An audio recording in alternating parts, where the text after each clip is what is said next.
Welcome two avenue judiciary. आज हम बात करेंगे यूपीएपीओ के बारे में। आप लोगों को पता है यूपीएपीओ प्रीलिम्स की डेट आ गई है, मेंस की भी डेट आ चुकी है, तो अब हमारे पास टाइम नहीं बचा है। कुल मिलाकर आज से अगर देखोगे तो 48 या 47 डेज हमारे पास हैं। 47 डेज या 48 डेज में पूरा हमें जितना कोर्स है उसको रिवाइज करना है, एमसीक्यू लगाने हैं, बहुत सारी चीज़ें जो हमें करनी है अगर हमें प्रीलिम्स करना है तो। ठीक है, लेकिन इसके साथ प्रॉब्लम क्या आती है? प्रॉब्लम आती है मिस्टेक्स। जो छोटी छोटी हम मिस्टेक्स करते हैं, कुछ मिस्टेक्स होती हैं जो पेपर में होती हैं, कुछ मिस्टेक्स होती हैं जो हम पहले ही कर बैठते हैं। उस प्रीलिम्स की दिन से पहले ही हमसे बहुत सारी गलतियां हो जाती हैं, जिसकी वजह से हमारा फाइनली सिलेक्शन नहीं होता, फाइनली हमारा प्री नहीं होता है। तो कुछ 8-10 गलतियां हैं जिनको मैं आज थोड़ा सा तुम लोगों के साथ डिस्कस करूंगा कि वो कौन सी गलतियां जो हमें नहीं करनी चाहिए। ठीक है, तो हम सोच लेते हैं।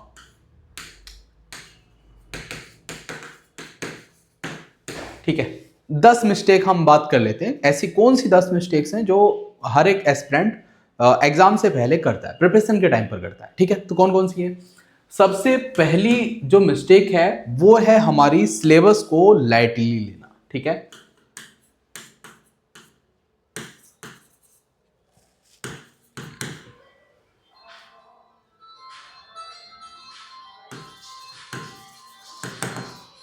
ठीक है, सिलेबस को लाइटली लेना हमारी सबसे पहली मिस्टेक है। हम क्या करते हैं, हमें अभी नोटिफिकेशन आई है, हमने पूरा सिलेबस देख लिया है। ठीक है, अब हम प्रिपरेशन स्टार्ट करते हैं, लेकिन हमें लगता है 3-4 एक्ट ही तो है, जीएस ही तो है, ठीक है, करंट ही तो है, क्या हो जाएगा, कर लेंगे, बाद में कर लेंगे, कल कर लेंगे, परसों कर लेंगे।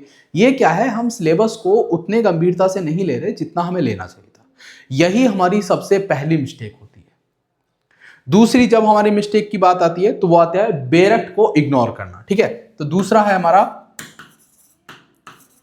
बेयर एक्ट को इग्नोर करना। ठीक है, तो बेयर एक्ट के बारे में हमें यह लगता है कि विदाउट बेयर एक्ट आप जुडिशरी या एपीओ में कभी सिलेक्शन ले सकते हैं। मैं कहता हूं नहीं हो सकता। ठीक है, ऐसा नहीं है कि किसी का हुआ नहीं होगा, होगा, कोई 1-2% जरूर होगा जिसने कभी शायद हो सकता है बेरट को ना पढ़ा हो, सिर्फ एमसीक्यू लगाए हुए, सिर्फ बुक्स पढ़ी हो, तब भी उसको सिलेक्शन हो गया, हो सकता है ना, ये पॉसिबल है। लेकिन ये अगर मैं कहूंगा बिल्कुल साफ तौर पर, तो ये हर बार नहीं हो सकता, ये रेयर टू रेयरेस्ट वाली कंडीशन है। ठीक है, तो इसका मतलब यह है कि अगर तुम बेरट नहीं पढ़ रहे हो तो तुम समझ लो तुम पहले ही उस फाइट से बाहर। जिस एग्जाम को आप देने जा रहे हो, जो वहां पर फाइट होनी है फाइनली कट ऑफ के लिए, उस कट ऑफ से तुम पहले ही बाहर हो, अगर तुमने सिलेबस को हल्के में लिया है, अगर तुमने बेरट को सीरियस होकर नहीं पढ़ा है तो। ठीक है, तीसरी आती है, तीसरा है हमारा एमसीक्यू प्रैक्टिस।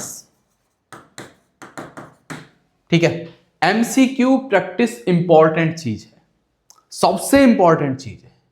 एक बात समझ लो, अगर मैं बहुत शॉर्ट में कहूं, बिल्कुल शॉर्ट में कहूं, ये 2 पार्ट ही आपका प्रीलिम्स करा सकते हैं। सिर्फ बेरक पढ़ो और एमसीक्यू लगाते रहो, बस, दैट्स इट।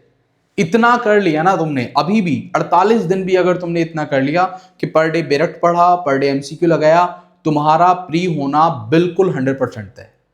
ठीक है, तो एमसीक्यू लगाना बिल्कुल मत छोड़ना, बेरक पढ़ना बिल्कुल मत छोड़ना। ठीक है, फिर चौथा पॉइंट आता हमारा, अगर चौथी गलती के बारे में बात करूंगा तो 14 चौथी गलती हमारी, फोर्थ गलती, नेगेटिव मार्किंग। वैसे नेगेटिव मार्किंग पर मैं एक और वीडियो बनाऊंगा एग्जाम से एक हफ्ता पहले, क्योंकि तुम लोग हो सकता भूल जाओ, तो इसलिए फिर भी आज भी थोड़ा सा डिस्कस कर लेते हैं, उस दिन फिर हम डिस्कस करेंगे। ठीक है, देखो निगेटिव मार्किंग यूपी में है 0.33। 0.33 की निगेटिव मार्किंग बहुत होती है। ठीक है, मेरिट समझ लो अभी पेपर हुआ नहीं है, लेकिन मान लेते हैं हम 110 तक मैक्स टू मैक्स जाएगी, इससे ऊपर नहीं जाएगी। ठीक है, इसका मतलब यह है कि हमारे कुछ क्वेश्चंस गलत भी होंगे, आप कितना ही क्यों ना पढ़ के चले जाओ, 1, 2, 4, 5, 6 क्वेश्चन, कोई क्वेश्चन तो होगा जो गलत होगा, 100% ऐसा होगा ही होगा।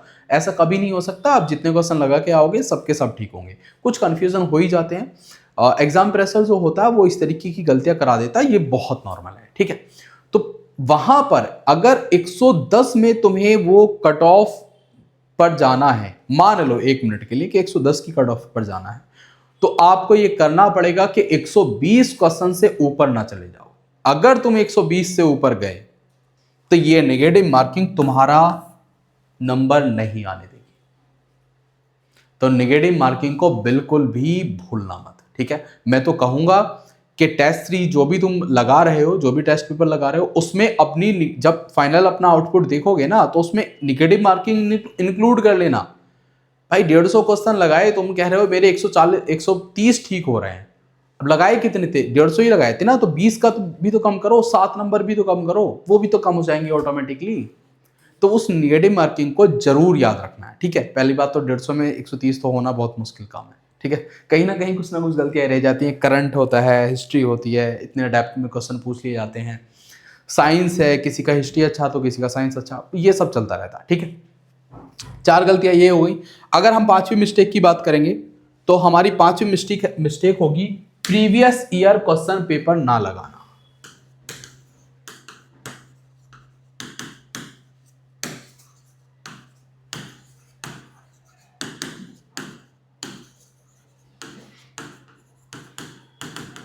देखो, प्रीवियस ईयर क्वेश्चन पेपर एक ऐसी चीज है कि अगर तुमने प्रीवियस ईयर क्वेश्चन पेपर को नहीं देखा है तो यहां पर गड़बड़ हो जाती है। उसका रीजन मैं तुम्हें बता देता हूं। जब तुम उत्तराखंड एपीओ का एग्जाम अगर तुम देते हो तो वहां देखोगे कि बहुत सारे क्वेश्चन सीधे सीधे सेक्शनल होते हैं, सीधे सेक्शन से क्वेश्चन पूछ लिया जाता है, ठीक है। एमपी देते हो तो वहां पर काफी ज्यादा फैक्चुअल क्वेश्चन पूछे जाते हैं, ठीक है। राजस्थान में देखो, कोई एपीओ का एग्जाम देते हो तो तुम देखोगे कि वहां पर 70% एरिया होता है जहां पर फैक्चुअल क्वेश्चन होते हैं, और 20% लगभग 30% एरिया में आपके सेक्शनल क्वेश्चन होते हैं। तो इस तरीके से हर स्टेट का एक अपना अलग पैटर्न है, ठीक है। यूपी का भी पैटर्न है, यूपी में 50% होते हैं, जो अभी 2022 के बाद जो चेंज हुआ, जहां तक मुझे लगता है, पहले थोड़ा सा और अलग था, लेकिन मुझे लगता है जब से 2022 जुडिशरी का एग्जाम हुआ तब से थोड़ा सा इन्होंने चेंज किया। तो 2022 के बाद से यूपी का एक पैटर्न हो गया है कि वो क्या करेगा, 50% तुमसे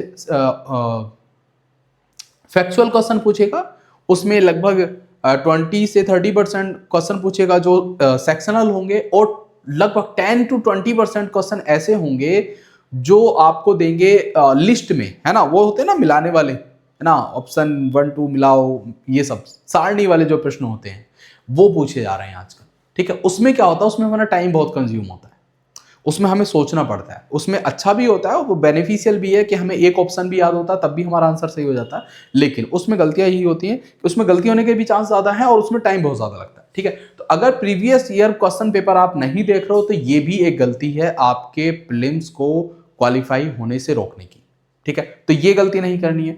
इसके बाद अगर हम 6 गलती पर आएंगे तो हमारी रहेगी वो करंट अफेयर्स।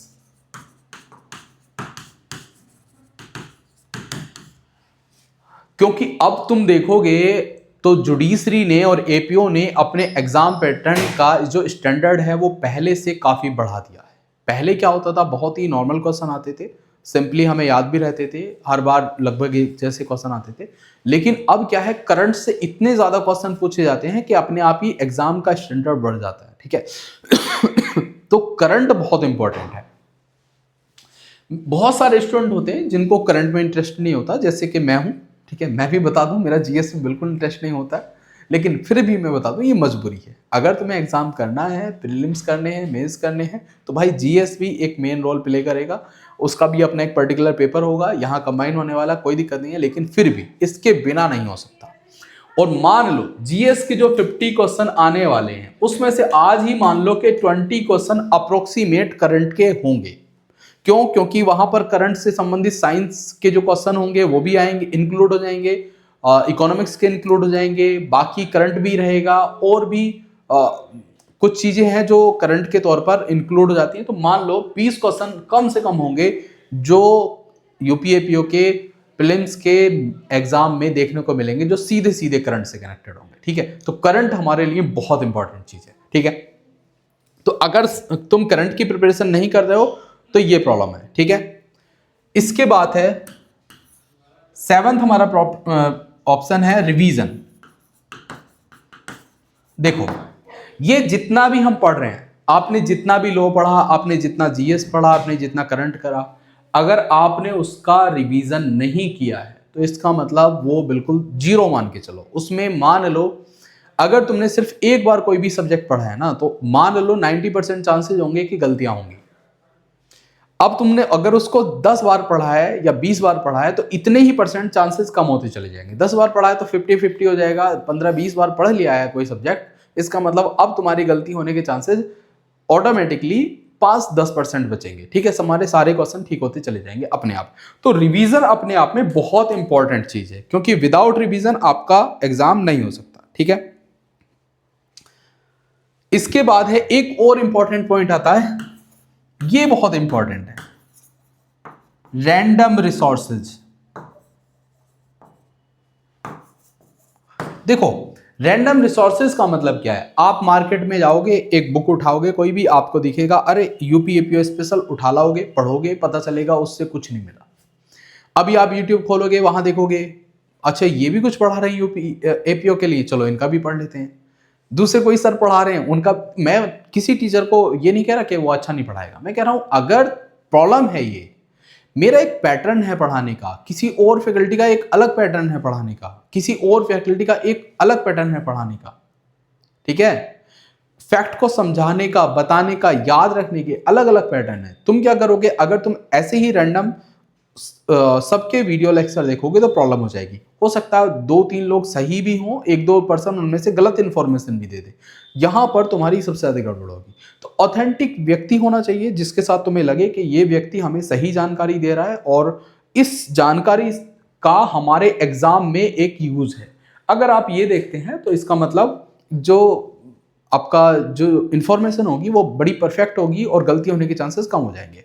ये जो रैंडम रिसोर्सेज होते हैं, आप यूट्यूब खोलेंगे, ऊपर कोई भी वीडियो आएगी, स्क्रॉल करेंगे, आप देख लेंगे, गलत है, ये नहीं करना। एक प्रॉपर टाइम दो, एक प्रॉपर पैटर्न रखो अपनी तैयारी का, तब जाकर आपका सिलेक्शन होगा। ऐसे ही थोड़ा ना होगा, है ना। ये कोई वन टाइम एग्जाम थोड़ा ही ना कि वन डे एग्जाम है, सुबह जाएंगे शाम को सिलेक्शन हो जाएगा। नहीं भैया, प्रीलिम्स होगा, मेंस होगा, इंटरव्यू होगा, एक पूरी चैन है और इसको तीनों स्टेजेस को पार करने में एक पूरी एक प्लानिंग चाहिए, बिना विदाउट प्लानिंग नहीं हो सकता। ठीक है,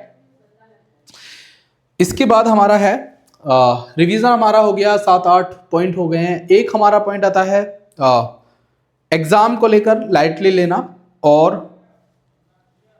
टेस्ट सीरीज हमारा हो गया, नहीं हुआ। हाँ, 9th पॉइंट है हमारा टेस्ट सीरीज। ठीक है, टेस्ट सीरीज अपने आप में बहुत इंपॉर्टेंट चीज है। ठीक है, देखो टेस्ट सीरीज मैं तो कहता हूं तुम मत लो, कहीं से मत लो, मेरे यहां से भी टेस्ट सीरीज परचेज मत करो, बेकार में क्यों ही पैसा खर्च करना। लेकिन इंपॉर्टेंट क्यों होता है, इंपॉर्टेंट होता है सेल्फ एनालाइज करने के लिए। मैंने पहले भी कहा है कि जब तक तुम अपने एग्जाम को खुद एनालाइज नहीं करोगे, खुद को एनालाइज नहीं करोगे, तब तक तुम्हारा सिलेक्शन नहीं होगा। अब तुम एमसीक्यू लगाने के लिए बैठते हो, एमसीक्यू लगा रहे हो, वहीं पर ऑप्शन लिखा नीचे आंसर ए, तुमने नीचे देख लिया, अब तुम्हें पता ही नहीं है कि एक्चुअल में ये आंसर तुम्हें आता था, ये क्वेश्चन तुम्हें आता था या नहीं आता था। लेकिन अगर टेस्ट सीरीज होती है तो वो क्या करती है, तुम्हारे पास आंसर नहीं होते हैं, तुम सिर्फ आंसर वहां पर लगाते हो, ऑप्शन सिलेक्ट करते हो, और फाइनली तुम्हें पता चलता है कि तुम्हारे 100 में से केवल 60 नंबर ही आ रहे हैं, 40 गलत हो गए। लेकिन अगर तुम सिर्फ एमसीक्यू प्रैक्टिस करते हो तो उसमें तुम एग्जैक्टली ये नहीं पता कर पाते कि तुम्हें कितने क्वेश्चंस लगाने चाहिए, है ना, तुम्हारे कितने क्वेश्चन सही हो रहे हैं, वहां नहीं पता चलता। तो टेस्ट सीरीज का ये एक बेनिफिट है, तो इसलिए मैं रिकमेंड करूंगा कि तुम्हें एक टेस्ट सीरीज लेनी चाहिए। ठीक है, और मेरी टीम पीछे से चिल्ला चिल्ला के कह रही है कि भाई टेस्ट सीरीज बता दो, तो मैं तुम लोगों को बता दूं, हमारे यहाँ 3 टेस्ट सीरीज हैं। एक है 49 में, ठीक है, 5 टेस्ट हैं यूपीएपीओ के, एप्लीकेशन डाउनलोड कर लेना, वहां पर मिल जाएंगे। उसके बाद 299 है जहां पर हमने 15 टेस्ट रखे हैं। ठीक है, और एक है हमारा 499 जिसमें हमने 25 टेस्ट रखे हैं। और एक और खास बात बता दूं, अभी तक जैसे मतलब काफ़ी सारे स्टूडेंट अब तक ये परचेज कर चुके हैं। ये थोड़ा हमने अभी लॉन्च किया है टेस्ट सीरीज को, पहले किया होता तो और ज़्यादा थोड़ा शायद तुम लोगों को पता चल जाता, थोड़ा और बेनिफिट मिलता, लेकिन हमने थोड़ा अभी लॉन्च किया है, लगभग 10 दिन हो गए, 10-12 दिन, तो ये काफ़ी अच्छे तरीके से सेल भी हो रही है। और हाँ, एक खास बात ये है, अगर आप 49 परचेज करते हैं ना, तो ऑटोमेटिकली मैं 100% श्योर हूँ कि आप तुरंत 499 परचेज करेंगे ही करेंगे, क्योंकि आपको 49 से वो क्वालिटी और क्वेश्चंस वो सब की जानकारी आपको मिल जाएगी। उसके बाद आपको लगेगा कि नहीं नहीं ये वर्थ इट है, और क्वेश्चंस अच्छे हैं, फ्रेमिंग अच्छी है, एग्जाम ओरिएंटेड है, सॉल्यूशन अच्छे हैं, तो ज़्यादातर बच्चों ने फिर बाद में 499 परचेज किया है। ये एक अच्छी बात है टेस्ट सीरीज की। तो मैं रिकमेंड करूंगा कि आप अगर ये भी ना कर, देखो कम रखने का रीज़न सिर्फ इतना ही है कि जो मतलब एक तरीके से पहले तुम देख लो कि हम एक्चुअल में कैसा कंटेंट आपको दे रहे हैं, ठीक है। सिर्फ उस कंटेंट को दिखाने के लिए हमने इतना कम प्राइस रखा हुआ, अदरवाइज बहुत मेहनत लगी है भाई, एक एक पेपर बनाने में बहुत मेहनत लगी है, ठीक है। ठीक है। एक लास्ट हमारा जो प्रॉब्लम है, जो मिस्टेक हम करते हैं, वो है एग्जाम को हल्के में लेना है ना। एग्जाम के प्रोस्पेक्टिव जो है तुम्हारा वो कैसा है। अगर तुम्हें लगता है चलो ये एपीओ नहीं होगा, अगला वाला एपीओ हो जाएगा, तो भाई अगला ही होगा, ये नहीं होगा। अगर तुम्हें लगता है सिर्फ जज बनना, एपीओ नहीं बनना, तो एपीओ नहीं हो पाएगा, ठीक है। यही है, वो होता ना, वो तुमने रामायण देखी होगी, यही रात अंतिम यही रात भारी, जो भी है ना, यही है। मान लो यही लास्ट एग्जाम है, इसके बाद एग्जाम नहीं देने, सिलेक्शन लेना है पहले। अगर तुम इस प्लानिंग के साथ एग्जाम को देते हो, तो मैं 100% श्योर हूं कि तुम्हारा सिलेक्शन हो जाएगा, ठीक है। तो ये सारी मिस्टेक्स हैं जो तुम्हें नहीं करनी है। अगर तुम ये मिस्टेक्स नहीं करते हो, तो मैं 100% श्योर हूं कि तुम्हारा प्री होने के चांसेस पूरे रहेंगे, 100% चांसेस रहेंगे कि आपका प्री हो जाए। और अच्छे से तैयारी करते रहो। और साथ में मैं थोड़ी एक दो चीज़ें और अनाउंस कर देता हूँ, क्योंकि जब इतना हो ही गया तो एक चीज़ और कर देता हूँ। आपको जो है 8 to 9 PM एवरी डे मेरी क्लास ऑन यूट्यूब तुम्हें मिलने वाली है, जिसमें मैं जितने भी एक्ट हैं, लॉ का जितना पार्ट है, और जीएस के लिए भी मैम है या सर हैं, वो लोग भी 8 to 9 के बीच आपको पूरे MCQ सॉल्व कराएंगे, आज से लेकर 20 मार्च तक नॉन स्टॉप, ठीक है। तो 8 से 9 वाला यूट्यूब का टाइम मिस मत करना, ठीक है। और जिन लोगों को अभी तक अच्छे से तैयारी नहीं की थी, या हो सकता उनका उन्होंने जो भी कंटेंट उनको मिला हो वो अच्छा ना मिला हो, जहाँ से कोचिंग ली हो वहाँ से वो सेटिस्फाई ना हो, तो मैं उनको रिकमेंड करूँगा, एक हमारा बैच स्टार्ट हो रहा है, क्विक रिवीजन बैच, जिसकी फीस हमने 1499 रखी है, ओनली 1499। तो आप उसको भी ट्राई कर सकते हैं। 40-45 दिन में सारे एक्ट को विद जीएस के साथ हम जरूर कैलकुलेट करेंगे, और यकीन रखो बहुत अच्छी क्वालिटी के साथ, ठीक है। तो ये गलतियां मत करना, बाकी 2-4 चीज़ें और याद रखना, और मैं आशा करता हूँ तुम सभी का एग्ज़ाम हो, और बाकी मेहनत करते रहो। मिलते हैं नेक्स्ट टाइम। Thank you.